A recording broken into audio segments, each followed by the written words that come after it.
trillion నుంచి our economy will grow to around 23 to 35 trillion జీడిపికి వెళ్తున్నామంటే what it means is expectation is 6 times ఏంటి జీడిపిలో grow అవుతాం. ఎందుకంటే మ్యానుఫ్యాక్చర్ ఇన్ ఇండియా అని ఒక మేక్ ఇన్ ఇండియా అని చెప్పేసి ఒక థీమ్ వచ్చింది, పిఎల్ఐ అని వచ్చింది. There are so many incentives which have been brought in అనమాట. దీంట్లో ముఖ్యమైనది ఏంటంటే ఒక రకంగా ఇప్పుడు జీడిపి పెరుగుతున్నప్పుడు మార్కెట్ క్యాపిటలైజేషన్ పెరుగుతున్నది చూసాము ఇది.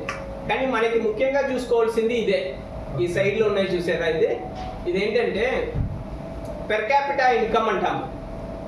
ఈ పెర్ క్యాపిటా ఇన్కమ్ అనేది India even though the 4th largest ఎకానమీగా ఉన్నప్పటికి కూడా పెర్ క్యాపిటా ఇన్కమ్ ప్రకారం వీఆర్ జస్ట్ అరౌండ్ $2,300 ఉన్నాము.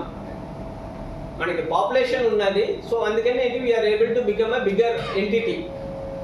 సో ఈ పెర్ క్యాపిటా ఇన్కమ్ ఎంత పెరగచ్చు అంటే $15,000 నుంచి $20,000, అంటే ఇప్పుడు ఉన్న సినారియో నుంచి 7 to 8 times పెరుగుతుంది అంటున్నారు ఎక్స్పెక్టేషన్.